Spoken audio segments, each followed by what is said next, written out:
You gotta love my pantomime. No, it's terrible pantomime. With a little bit of extra work in Hollywood. Daytime television or primetime television doesn't really matter, right? Money's money. No, money's not money. But that's how you gotta. That's the obstacle. You have this hurdle, you gotta jump over. You have this hoop, you gotta jump through. You gotta continuously perform. You, Junior, you, the viewer, you need to continuously do this. You need to continuously do that. You gotta continuously do this. What else should somebody else do to assist me? I mean, we can have the conversation about politics and, oh, well, the poor doesn't have representation, they don't have voice, they don't have those who can speak up for them on behalf and make their lives better because, they only have so much capacity. No, yeah, we'll get to that point. It's not even the root problems of why they have their plight. It's, let's just continuously, the food stamp example is a good example because, I don't want to get too much in the political debate on that, and left and right, and but instead of telling the defense industry, hey, you need to cut back on all that spending, no, let's tell the poor, well, you need to stop spending money on food. Which one needs to go first? Oh, well, our security, blah, blah. I mean, we're the home of the brave. We have more paranoia than anybody else and afraid of our own shadows. That is the very home of brave, is it? But the question is, I'm in my predicament. I like to be associated with those out there who find value or sentimental value, investment value in me. Tell me what I can do. But more importantly, other than that, if I don't have the information that's available to make my life better, if I can't actually do that, tell me what I can say to provoke those to give me a second look, a second take, a second chance. They say, well, we were quick to pass judgment and say, no. Perhaps you could tell me what I could tell them.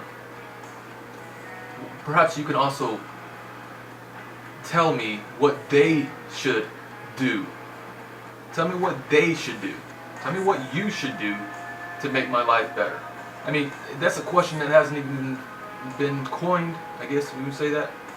That you could get out there and tell others to say, well, a kid just needs to study harder in school because if he makes the grade, he could possibly get into a better college. Well, yeah, he may have the grades, he may have all the qualifications met, but the biggest qualification, money, is not there. If somehow he didn't make the grade enough to get that Ivy League school, the chances of him becoming a Harvard graduate is a hell of a lot more slim. I mean, he did everything right, he just lacked the money. Oh, are you telling me if he just somehow saved up money since he was a youth and was able to get out there? You see how ridiculous that sounds? It's damn near impossible to even make the grade. I even had an overtime job, not full-time, we're talking about 50 hours a week job.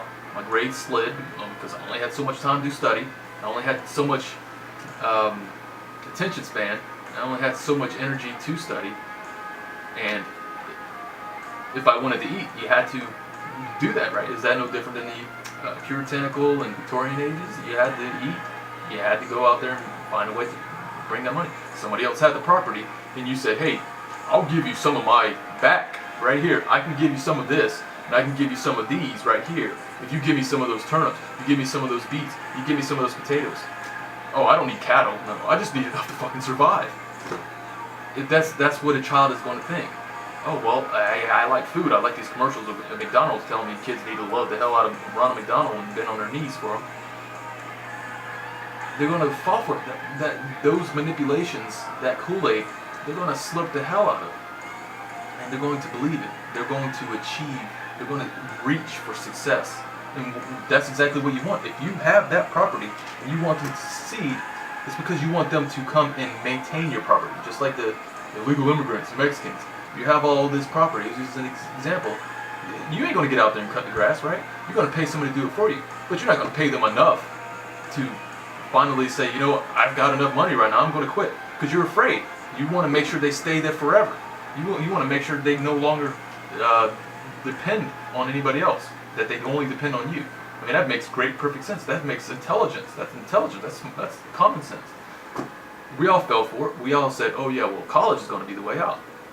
Hey, whenever I went to military, I said, well, this is what's going to pay for education.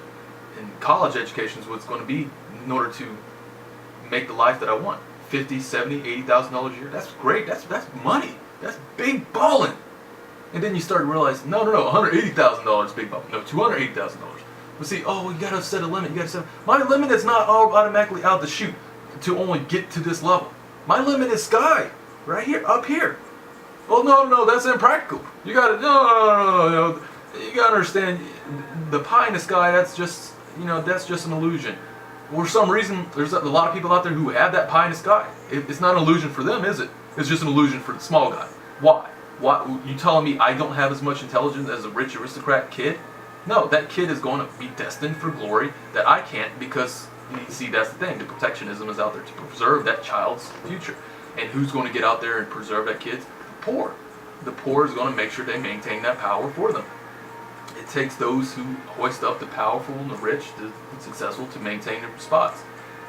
What could I have done differently? Instead of saying, let me go in the military, put myself at risk of extermination, in 2 wars, mind you, and you get to Montgomery, Jago, and settle for a state college.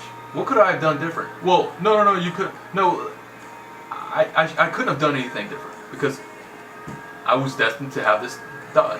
And just like a teenager, you can't tell them any different. Maybe you can put them in situations and have opportunities available for them to choose from, and say, you know what? Hey, I did have this one-dimensional, one-track mind, and I realized based off experience that it's probably best for me to do something else, like become a politician or become some entrepreneur. I mean, just become an employee, that's perfect. That's job security. That's benefits. Yeah, but it's also stifling your life. There's so much you can achieve in this life. It's a big planet. No, it's a small planet. There's so much you can do. You ain't going to reach that. You're going to make sure you stay within your perimeter. You can't do anything about it, right? Your employer, if you're lucky, oh, you guys can go over here and do this gig over here. You have to be back in a couple weeks, of course. Yeah, you'll be ecstatic just to get the hell out of the front porch. Get out of that white picket fence. That stuff is a drag. I want more out of life. I don't want that only. Oh, well, what more do you really need? That is life. Just think about it. You could be living in a homeless shelter. You can be in a cardboard box on the ground. Well, I could be in a damn mansion, 5 stories high. I could be able to travel every day of the year. Isn't that possible? Well, no, that's impractical. No, it's not. Because there's people out there who actually practice that. People out there exercise those rights nonstop. What about them? Well, you gotta at least have a job. Well, they don't have a job. They don't. They have property. They have investments. They don't have to work a day in their life. They live off the interest of the money they have in the banks, right? How is that possible for them and not possible for me? Because what, they knew somebody? It's not what you know, it's who you know. Well, maybe you should have told me that whenever I was developing. Maybe you should have said, don't work hard, make the grade. Get out there and just try to commingle and integrate yourself with those who are already powerful. Isn't that what gold diggers already think? What do I have to learn in order to get that? No. Who do I have to screw in order to get this? Well, in order to get what you want, you have to be screwed, right? That's no different from a prostitute. You have to bend over, figuratively, take it up the ass, and perform and tuck and cluck for them, for their entertainment. But make you believe and drink the manipulative Kool-Aid juice and say, oh, I'm self-made. I'm the first college graduate of my family. Whoop-de-doo! You don't compare yourself to those people. You compare yourself to those who are above you. Oh, no. Well, yeah, I mean, come on. Tell me what should be done to prevent children from making those same mistakes as I have made. And, oh, well, it's build character. It's made you who you are. You see how there's always an answer for everything? There's always an excuse. Always a cop-out. It's the cop-out over every cop-out. Let's resort to another cop-out. I want a better life for myself, and who doesn't? But I don't want to settle for $50K a year, $100K a year, and have that for the rest of my life. You have all these expenses, all these things can just surface out of nowhere, and you're not prepared. You shouldn't just rely on insurance. You shouldn't just rely on debt. You should be able to say, you know what, money is not a factor. You know how to be frugal. You know how to be smart with your money. You know how to be smart with your resources. You know what to do. You got a brain. I've got 5 senses, 6 senses, but it took me a while to get that 6th sense. You have to probably start thinking with your 5. Stop thinking with your 5 senses only. That's how you get your 6th sense. But this is my attempt to stop resorting to this technology. Stop resorting to this. Stop resorting to this. Stop resorting to this. Stop resorting to what is safe to resort to. To say, well, I have this amount of wealth. That's not success. What is success? My success is different from your success. My success is to be able to travel every day and see life, see real life substance. Talk about scenery and landscapes and water and nature. I'm part of nature. I'm part of this universe. I want to be a part of it even more. I don't want to be stuck in my little cocoon shell. That's not success. That's not happiness. And any minute now, this is going to cut off, and I'm just thinking about what should I say before it cuts out, or maybe I should just go ahead and prematurely cut it off to not overload your senses either.